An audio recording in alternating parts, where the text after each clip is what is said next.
I decided to elope with my fiancé after my parents refused to attend our wedding, but my sister's shocking text made me rush back home to confront them. So, I introduced my boyfriend to my parents 2 years into dating him. I knew my parents were very judgmental, as I had the privilege of growing up in a rich family that values outer appearances more than inner happiness and peace. I was a bit of an oddball in our family because I always went around doing whatever made me happy instead of following a path laid by my parents. But it was all good as long as I married well and made a career path for me that screams money just by the name of it. But I wasn't as enthusiastic about my studies or didn't really have a dream to realize.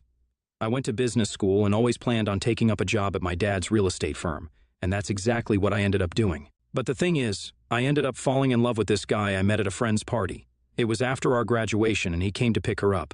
As my house was on the way, he dropped me off too. I actually liked him and hit on him with my friend's help. At first, I thought it wouldn't really work out, and there's no harm in just dating, but surprisingly, we fit together well, and I didn't even realize when I got so serious about our relationship. The only problem here was that he worked as a chef at a hotel, and he wasn't even the head chef.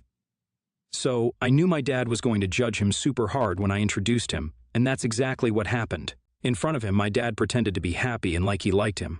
But once everything was done, he called me and told me that he expected me to do better when it came to boys. But I wasn't fazed by his comments, as I've always done whatever I wanted in life. It's not like he could do anything about who I dated. This was 3 years ago, and now I'm engaged to the very same guy. Now, we've always been very private about our lives, and not many people even knew that we were dating. When we talked about the wedding guest list, it only included our families and a few close friends. In total, the guest list didn't cross over 25 people. Everything was ready, and we even printed out the invitations, but my parents refused to come to the wedding. My dad said that he does not approve of me marrying a guy that is not in my status, let alone my dad's status as the CEO of a realtor firm. I told him it's not fair to judge someone based on what they are now. He's a chef, and maybe one day he might be the owner of a bunch of 5-star restaurants. After all, we were still 26 and have a long life ahead. But my parents, especially my dad, were firm about their decision and didn't want me to marry the guy or come to my wedding. When I told my boyfriend about it, he said that if that's their last decision, then we can't really do anything. We cannot beg them for their support, and we'll just have to be happy with the two of us in our love. It was a sad thing for me because even though I've been a rebel all my life, I really loved my parents and had a very close bond with them. I couldn't even imagine walking down the aisle without my dad. Every time I thought about it, I started crying. One night when we were just casually talking, I jokingly told my boyfriend that we should just elope so we wouldn't have to worry about my parents not being there, or my dad walking me down the aisle. It was a joke for me, but he got really serious. He said, "Why not just do it? After all, he only has a mom and a brother, while the only person coming from my family was my sister." We didn't really care what our friends thought about us eloping and canceling the wedding plan, and we could always throw a reception to celebrate the occasion with them all. So, in the end, we decided to just go with it and elope. Last week, I was all ready to go to Vegas with him. We thought if we were going to do it, we should do it in style, so we booked a suite at the Bellagio and got ready and excited. We sent messages to everyone who was invited that there wouldn't be a wedding in a week. I only told my sister that the reason the wedding was canceled was because we decided to just get married in Vegas. But on the day when we were about to fly out, I got a text from my sister, and she told me to come home because Dad was furious. And he said he's going to disown me and cut me off completely if I married that guy. She also said that he was going to take away my current job and leave me to be. I couldn't believe he would go to such lengths just to get me to break off my relationship. There have been many times when we fought over what I did, but he never took steps that were this extreme. So I told my boyfriend that I had to go and talk to him before he took away my livelihood, and then I rushed home, only to find out that my dad wasn't even there. When I asked my sister where he was, she said he's at his office. So I was about to leave home to go to his office when my sister said I shouldn't go. I asked her what she meant, and she said that what she said in the text was a lie. She said that it was the only way for her to stop me from making a mistake. She said that Dad isn't going to cut me off completely, and he's starting to come around, but Mom wasn't pleased with her son-in-law, and she was the one who asked my sister to send that text. I couldn't believe it. Not only my sister lied to me about something so big, my mom, who has never once expressed her opinion so strongly, was the one scheming. I got so mad that I went to my mother and shouted at her. I told her she has no right to decide who I love and marry, and if she's so ashamed of my choices, she should stop telling people I'm her daughter. I barely controlled myself from breaking stuff. I said so many bad things that my mother was almost reduced to tears. Now that I think about that, I feel bad about saying all those things. I feel like I should have tried to get her to change her mind politely and in a civil manner. I'm feeling very conflicted right now. Am I the a-hole here, or is my mother the a-hole? Is her concern valid or not? Does she really have a say in my life just because she gave birth to me? So, I read through the replies of everyone who commented on my post. And I know a lot of you think I'm an entitled child who hasn't matured enough to understand what's important. I just say that I was lucky my parents worked hard to give me a life that was privileged for you all. But that doesn't mean I don't have feelings or problems of my own, and people who are judging me can take their opinion elsewhere. Secondly, those of you who genuinely understand my situation and gave me advice, thanks a lot. I thought a lot about what you all said, and I also think that our matter could be solved if I could just be honest about my boundaries with my parents. I know I need to choose if my boyfriend is worth more to me than the life that I had because of my parents, and whether or not I'm willing to walk away from it for my boyfriend. The wedding was canceled, and because our plans to run away were messed up by my mother, we still haven't gotten married, and I put the wedding on hold until I could sort out my situation with my parents. So, I asked my dad if we could have a family dinner together as I had something important to tell them, and he arranged one for yesterday. I went there alone and was fully prepared to finally say my piece and get it over with once and for all. When I reached their place, my dad was really excited because this was the first time in a very long time that we were going to spend time together as a family without my boyfriend or any awkward tension in the air. If only he knew what I was about to do. Around 8, we were all sitting in the living room watching TV and just having a normal conversation when I decided to bring up the uncomfortable topic. I told my dad that I wanted to say something, and they need to really hear me this time. When both my mom and dad nodded, I continued. I told them how I've been thinking a lot about my life and my relationship, and I've come to the conclusion that for me, my boyfriend matters more than my current job or my place in this family. I told them that no one knows what's going to happen in the future, and I might just end up getting divorced, but right now, all I want is to marry that guy and swear to spend my life with him. And if Mom wants me to leave everything behind and cut all ties with this family, then that's what I'll do. So they had to make that choice. They can either support me in my decision, or they can disown me. Either way, I've made up my mind. After that, no one said anything, and the look my mother gave me was the cue for me to leave.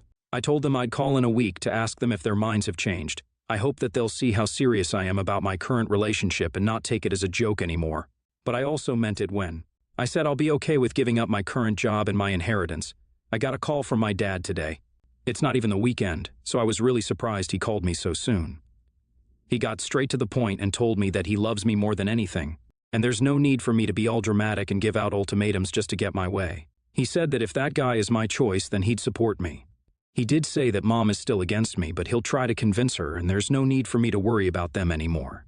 Seriously, I can't believe he came around so quickly. It has been a very stressful month for me, and finally it was all worth it. I understand that it'll be harder for Mom after the stunt she pulled, but as long as Dad is on my side, it was enough. NTA. You do sound like an entitled child, but even you don't have to listen to your parents. You're an adult and have the full right to make your own decisions in this world. To hell with your parents' standards, just marry the man if he's the one for you. NTA. I don't think anyone here is the a-hole except your mom. What she got your sister to do was messed up, and you don't have to humor her in any way. It's your life, your choice, so don't let anyone tell you what to do. I, male, 23, have never been close to my sister, 26. I have an identical twin brother who I am very close to, and she used to feel left out when we were young. We feel she resents us for being so close, but it's not really our fault. She had triplets, 3 boys, 5 years ago through a one-night stand. She never told us who the father was, and we doubt she told him he has children. He isn't named on the birth certificate. I tried to help out as much as I can, but she kept refusing and stopped me seeing the boys. I now have a little boy who's 1. I'm a single father as his mother died not long after he was born. I was contacted by CPS telling me that she has given up her parental rights and requested me as the boy's legal guardian. I was told that there have been lots of issues, and allegations have been made against her due to the care of the boys. I have now had the boys for 6 months, and she wants to have contact with them. I have said no because when I mention their mom, they get very upset, and it takes me ages to calm them down. They get very clingy with me, so I try not to mention her. My mom, dad, brother, and sister-in-law say am I the a-hole for not giving her another chance? I have had a lot of people DM me asking questions, so I thought I would answer them here while the boys are asleep, as I don't have time to answer everybody individually. I live in LA with my immediate family, and my extended family live in Anaheim. My partner was in a car accident, not her fault, when she was 8 months pregnant with our twins. We sadly lost her and 1 baby. I'm having therapy for this, but having the boys in my life seems to help me cope. My parents, male 57, female 56, tried to get my sister to give custody to them, but CPS said they would prefer to stick with my sister's decision, as they are older.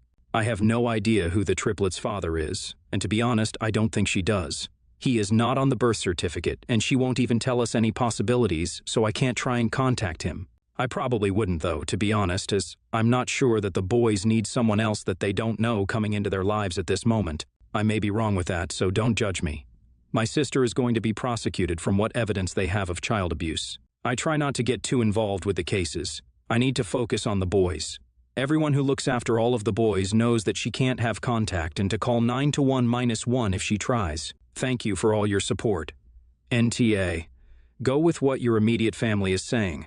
The kids get upset at the mention of her, and she gave away parenting rights herself. Why does she want contact after going and putting her children through such a painful process?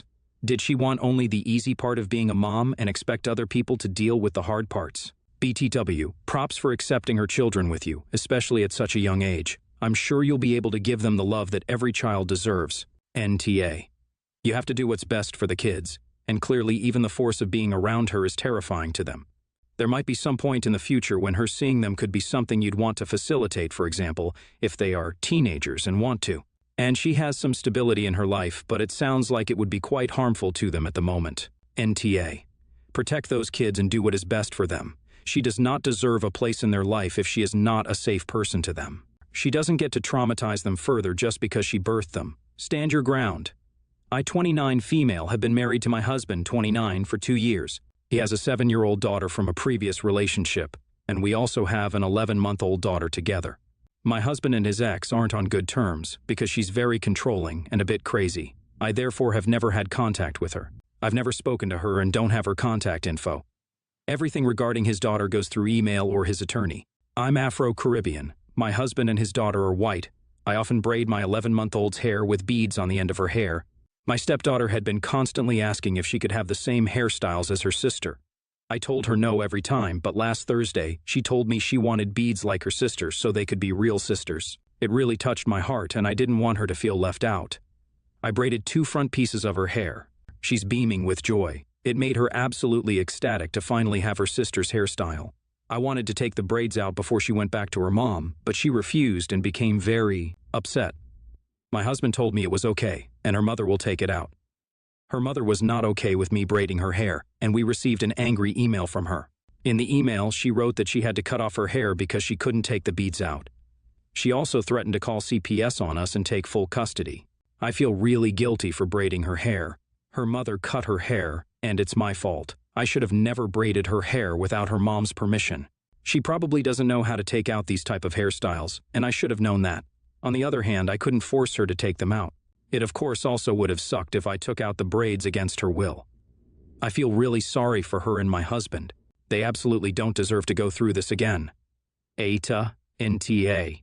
Her mother did not have to cut her hair. A simple Google search or an email to you, which she clearly is fine with, would have given her everything she needed to resolve the situation. Another option would have been to just leave the braids in.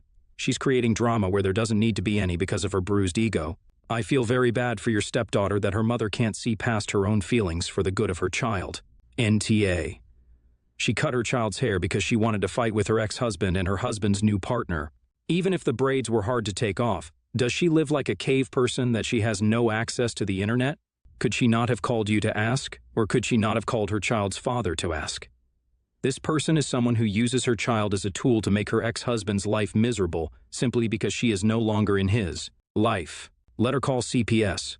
They will take her child away from her for cutting her hair, for trying to use her as a weapon against her father.